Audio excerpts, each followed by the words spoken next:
Hi everyone, Radhe Radhe, सत श्री अकाल। मैं शिशिर स्वागत करता हूं आपके अपने यूट्यूब चैनल शिशिर की पाठशाला में। और जैसा कि आप सभी को पता है, जो भी स्टूडेंट हैं, ईवीएस की क्लासेस आपके रेगुलर मिल रही हैं। सीटेट वाले हों चाहे आप दमन दीव वाले हों, आप लोग इस क्लास को जरूर देखिएगा। यहाँ से आपको जो 15 नंबर का कंटेंट है पहले वो मैं करा रहा हूँ, और पूरा मैं आपको 15 नंबर दिला दूंगा। बस आप लोग ऐसे ही पढ़ते रहिए, क्योंकि पूरी टोटल एनसीईआरटी बेस्ड चीज़ों को मैं कवर करा रहा हूँ। और उसके बाद मैं इतने एमसीक्यूज करा दूंगा, जैसे ही कंटेंट कंप्लीट होगा उसके बाद पेडागोजी वाला 15 नंबर पे हम फोकस करेंगे। तो हम लोगों ने 4-5 क्लासेस ऑलरेडी, जो कि जहां से क्वेश्चंस डायरेक्टली पूछे जाते हैं हर साल, उसको कवर कर लिया है। अब हम 3-4 वीडियो में क्या करेंगे कि थर्ड, फोर्थ और फिफ्थ की चैप्टर वाइज जो एनसीईआरटी, जो इंपॉर्टेंट फैक्ट्स हैं, जहां से क्वेश्चंस बनते हैं और जहां से पॉसिबिलिटी से क्वेश्चन आ सकते हैं, उसको हम कवर करेंगे। और ये इस वीडियो में हम कवर करेंगे क्लास थर्ड की एनसीईआरटी, जो कि इंपॉर्टेंट फैक्ट्स हैं, जहां से मोस्टली क्वेश्चंस पूछे गए हैं, और जो जो चीजें जरूरी हैं वही सारी चीजें हम डिस्कस करेंगे इस वीडियो में। 15 से 20 मिनट की वीडियो होगी। वीडियो आप जरूर देखिएगा, जो फैक्ट्स हैं, और यहाँ से आपको कोई क्वेश्चन छूटेंगे नहीं जनरली, क्योंकि जो इंपॉर्टेंट फैक्ट्स हैं और जहाँ से प्रीवियस ईयर के बेसिस पे मैंने सारी चीजें एनालिसिस की हैं और जहाँ से क्वेश्चन पूछे जाते हैं, उन सभी चीजों को मैंने कवर किया है इसमें। तो चलिए स्टार्ट करते हैं क्लास को, जो कि थर्ड क्लास की एनसीईआरटी होगी।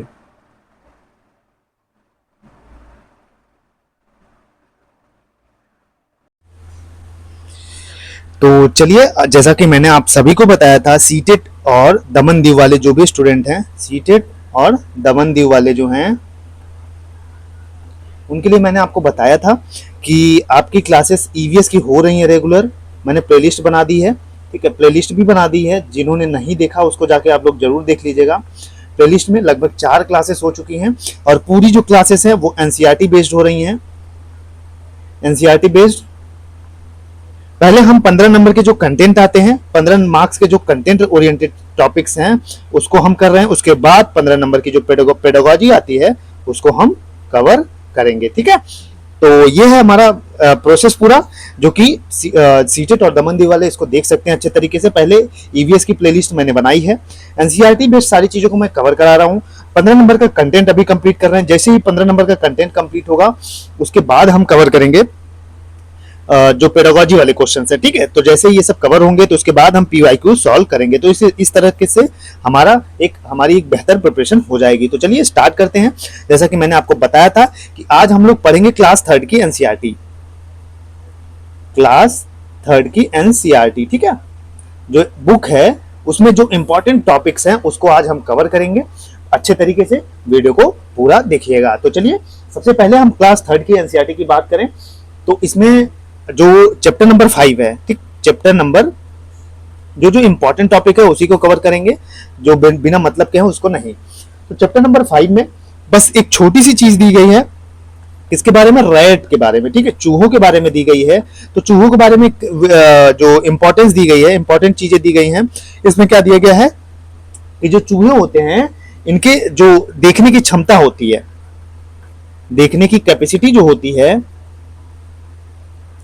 इनकी कम होती है, लेकिन स्मेलिंग पावर इनकी ज्यादा होती है। स्मेलिंग पावर इनकी ज्यादा होती है, ठीक है। बस आपको इतना याद रखना है, स्मेलिंग पावर इनकी ज्यादा होती है। कि चैप्टर नंबर 5 में बस इतनी ही चीजें दी गई हैं कि चूहों के बारे में दिया गया है। जो चूहे होते हैं इनके देखने की capacity, to see something, the capacity is low and smelling power is high. तो इनका स्मेलिंग पावर ज्यादा होती है। तो यही चीजें बस आपको इसमें देखनी है। अब चलते हैं नेक्स्ट, जो चैप्टर नंबर 6 पे, चैप्टर नंबर 6 पे चलते हैं। चैप्टर नंबर 6 पे चलते हैं। तो इसमें अगर हम देखेंगे, चैप्टर नंबर 6 में जो इंपॉर्टेंट चीजें के बारे में दी गई हैं, जहां से हमारे क्वेश्चंस पूछे जाते हैं, कि उसको हम कवर करेंगे। तो पहली चीज उल्लू के बारे में दी गई है। आप देखेंगे तो उल्लू, जिसको हम ऑल बोलते हैं, उल्लू के बारे में चीजें दी गई हैं। इसमें क्या दिया गया है कि उल्लू जो है अपनी जो गर्दन है, ठीक, अपनी गर्दन, अपने नेक को, इंग्लिश में नेक कहते हैं, नेक को क्या करता है, नेक को, अपने गर्दन को पीछे तक घुमा सकता है, ठीक है, पीछे, काफी हद तक पीछे घुमा सकता है, पीछे घुमा सकता है। वहीं बात करें दूसरी लाइन इसमें क्या दी गई है, दूसरी लाइन की बात करेंगे तो दूसरी इसमें दिया गया है मैना के बारे में। ठीक है, यहीं से क्वेश्चन पूछा गया है सीटेट में कई बार। जो मैना है, बस इसमें डिफरेंस क्या है, औल अपने जो गर्दन को काफी हद तक पीछे घुमा सकता है, लेकिन जो मैना है ये झटके से गर्दन को, अपने नेक को पीछे घुमाता है। ठीक, बस इतना याद रखना है। सॉरी, पीछे घुमाता है, बस आपको इतना ही याद रखना है कि उल्लू जो है वो अपने नेक या गर्दन को पीछे घुमा सकता है काफी हद तक, लेकिन जो मैना है ये अपनी गर्दन को झटके से क्या कर सकता है, अपनी गर्दन को आगे पीछे कर सकता है। इसके बारे में दिया गया है। और वहीं बात करें तीसरी चीज के बारे में, इसमें क्या दिया गया है, टैपियोका के बारे में दिया गया है। टैपियोका के बारे में दिया गया है। टैपियोका के बारे में जैसा आपको पता होगा कि ये केरल में एक फल है, केरल में खाया जाता है। ठीक है, और वहीं उगाया जाता है। ठीक, बस इतना ही समझिए इसको। और चौथी पॉइंट बात करें तो इसमें किसके बारे में दिया गया है कि भैया जो गोवा है, गोवा में क्या होता है, जो गोवा है यहां मछली, ठीक है, जो फिश होती है, फिश ये नारियल के तेल में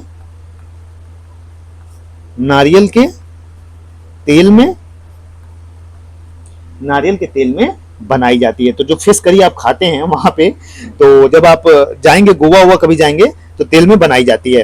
तो जो भाई फिश है उसको क्या किया जाता है कि नारियल के तेल में बनाया जाता है। ठीक, बस आपको इतना याद रखना है। अब एक और दिया गया है, इंपॉर्टेंट है, यहां से क्वेश्चन पूछा जाता है। एक फल है लिंग हु फेन, इसके बारे में मैं पहले भी बता चुका हूं, लेकिन अब भी देख लीजिए लिंग हु फेन के बारे में कि ये क्या है, ये हांगकांग का, ठीक है, हांगकांग की एक डिश है। ठीक, एक डिश है, बस इतना याद आपको रखना है। जो किससे बनता है, जो सांप से बनता है। ठीक है, फिर से लिख लेते हैं इसको, लिंग हु फेन। इसके बारे में ये क्या है, एक पकवान है, एक डिश है। ठीक है, पहली चीज आपको याद रखना है, कहां खाया जाता है, हांगकांग में खाया जाता है। वहीं बात करें दूसरी चीज इसमें आपको क्या याद रखना है, दूसरी चीज इसमें ये याद रखनी है कि किससे बनता है, ये सांप के मीट से बनता है। ठीक है, सांप के मीट या मांस से बनता है, आप इसको ऐसे कह सकते हो। ठीक है, मांस से बनाया जाता है। So it is made of meat of snakes. ठीक है, बस आपको इतना याद रखना है। तो ये था चैप्टर 6 के बारे में, जो इंपॉर्टेंट चीजें दी गई थी क्लास 3 की एनसीईआरटी में, जिसमें हम लोगों ने पढ़ा उल्लू अपनी गर्दन को पीछे तक घुमा सकता है। दूसरी चीज पढ़ा मैना, जो कि झटके से अपनी गर्दन को आगे पीछे कर सकता है। और तीसरी चीज इसमें हम लोगों ने क्या पढ़ा कि जो टैपियोका है केरल में एक पकवान है जो खाई जाती है, और गोवा में जो है मछली कैसे बनती है, नारियल के तेल में बनती है। वही बात करें लिंग हु फेन के बारे में, लिंग हु फेन एक प्रकार की डिश है जो कि सांप से बनी होती है, सांप के मांस से बनी होती है, जो जिसको हम कहां खाते हैं, हांगकांग में खाते हैं। ठीक, तो यहां चैप्टर 6 खत्म होता है। अब चलते हैं क्लास 3 के चैप्टर नंबर सीधे 13 में। ठीक, अब चैप्टर नंबर 13 में चलते हैं। जो इंपॉर्टेंट चीजें हैं हम उसको पूरा कवर करेंगे, बाकी सारी चीजें ऐसे ही दी गई हैं उसमें। तो क्लास 3 चैप्टर नंबर 13 ईवीएस, आप बुक उठा के देख सकते हैं। तो जो चीजें इंपॉर्टेंट हैं, जो चीजें जहां से क्वेश्चन बार बार पूछे जाते हैं, उसको हम कवर कर रहे हैं।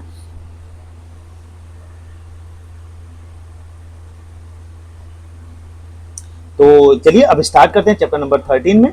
चैप्टर नंबर 13 में आप देखेंगे, इसमें जो चैप्टर नंबर 13 में जो इंपॉर्टेंट है मेरे हिसाब से, एक लुई ब्रेल है। ठीक है, लुई ब्रेल इसको कहते हैं हिंदी में या इंग्लिश में कह लीजिए। ये लुई ब्रेल के बारे में दिया गया है, जिसमें आइए डिटेल में पढ़ते हैं लुई ब्रेल के बारे में कि क्या है। तो ये जो लुई ब्रेल एक वैज्ञानिक थे, एक साइंटिस्ट थे। ये कहां के थे भैया, फ्रांस के थे। आपको ये याद रखना है कि जो लुईस ब्रेल हैं ये कहां के हैं, फ्रांस के हैं। और वहीं बात करें इन्होंने किसकी खोज की थी, ब्रेल लिपि की खोज की थी। ठीक है, लुईस ब्रेल ने किसकी खोज की थी, इन्होंने डिस्कवरी की थी, किसकी, डिस्कवरी ऑफ ब्रेल लिपि। तो इन्होंने ब्रेल लिपि की खोज की थी, जिसको आप ब्रेल लिपि कहते हैं। और ब्रेल लिपि की बात करें तो ये 6 डॉट पर आधारित होता है या 6 डॉट पर बेस्ड होता है।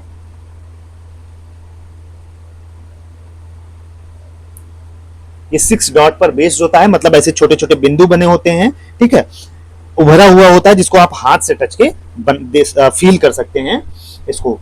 और वही बात करें, ये चीज किसके लिए बनाई गई थी? ये बनाई गई थी कि जो देख नहीं सकते उनके लिए बनाया था। लुईस ब्रेल साहब ने बनाया था इसको, ब्रेल लिपि को, जो देख नहीं सकते उनके लिए, ठीक, जो देख नहीं सकते उनके लिए ये बनाया था। लुईस ब्रेल ने बनाया था ब्रेल लिपि, ठीक। अब आइए आगे देखते हैं इंपॉर्टेंट पॉइंट।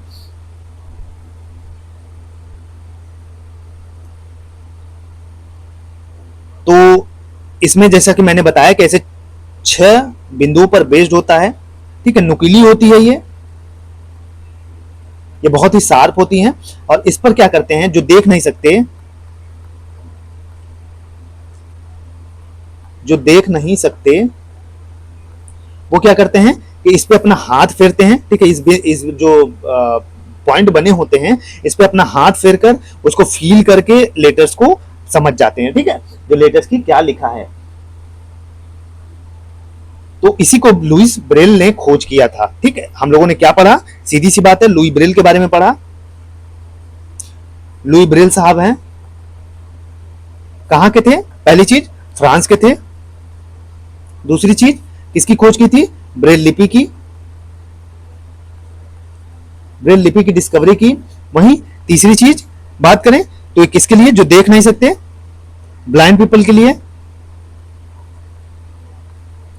ब्लाइंड पीपल के लिए इन्होंने डिस्कवरी की। क्या होता है, ये 6 डॉट पर आधारित होता है, बेस्ड होता है।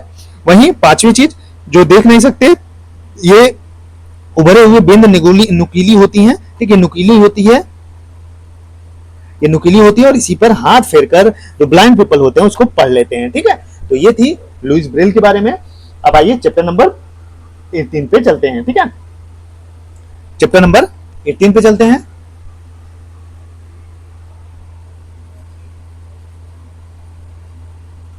चैप्टर नंबर 18, जो कि जहां से क्वेश्चन पूछे जाते हैं।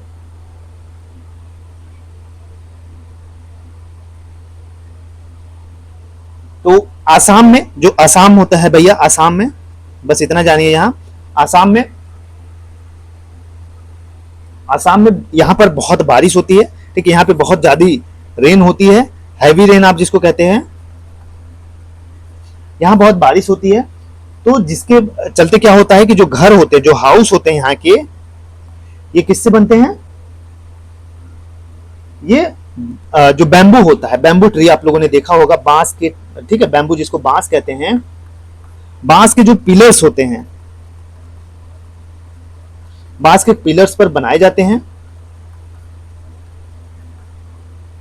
इसको याद रखिएगा आप कि जो बैम्बू बांस के पिलर्स पर बनाए जाते हैं, और वहीं ये जमीन से 10 to 12 फीट 10 to 12 फीट ऊंचे बने होते हैं, ठीक है, ऊंचे बने होते हैं। तो आपको इसमें क्या याद रखना है, बस इतना याद रखना है कि भैया जो आसाम है यहाँ पर बहुत हैवी रेन होती है, जिसकी वजह से यहाँ पे जो घर बनाए जाते हैं, हाउस बनाए जाते हैं, वो बम्बू बांस के बनाए जाते हैं, बांस के पिलर पर बनाए जाते हैं। और जो जमीन से ये घर होते हैं, कितनी ऊंचाई पर होते हैं? 10 से 12 फीट ऊंचे बने होते हैं। तो ऐसे कैरेक्टरिस्टिक दे देगा और पूछेगा कि यह घर कहाँ बनाया जाता है, तो आपको बताना पड़ेगा कि ये जो घर हैं आसाम में बनाए जाते हैं, ठीक है। अब आगे चलते हैं।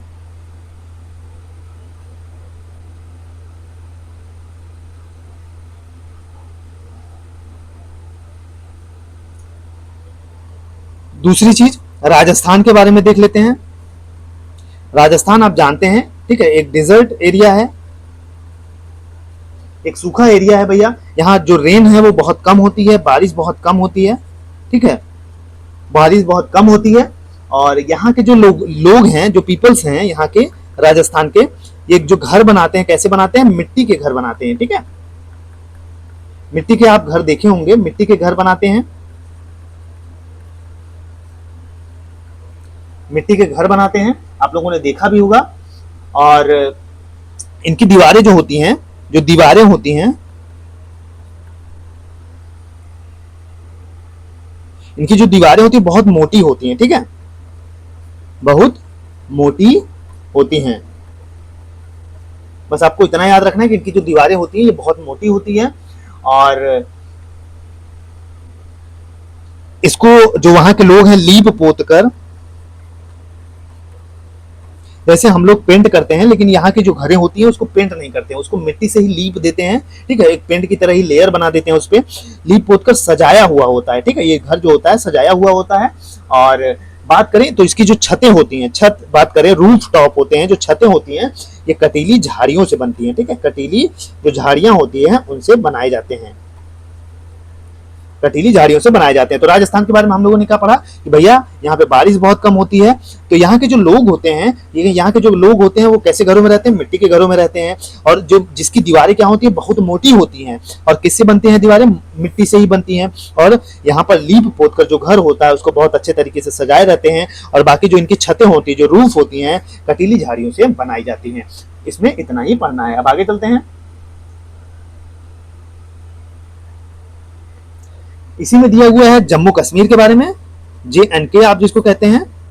तो जम्मू कश्मीर के बारे में क्या दिया है कि यहाँ पर जो टी है, ठीक है, जो चाय है, चाय को क्या बोला जाता है, चाय को कहवा बोला जाता है, चाय को क्या बोला जाता है, कहवा बोला जाता है। जम्मू कश्मीर में टी को कहवा बोला जाता है। और इसमें क्या डाला जाता है, ठीक है, चाय को बनाने में इलायची और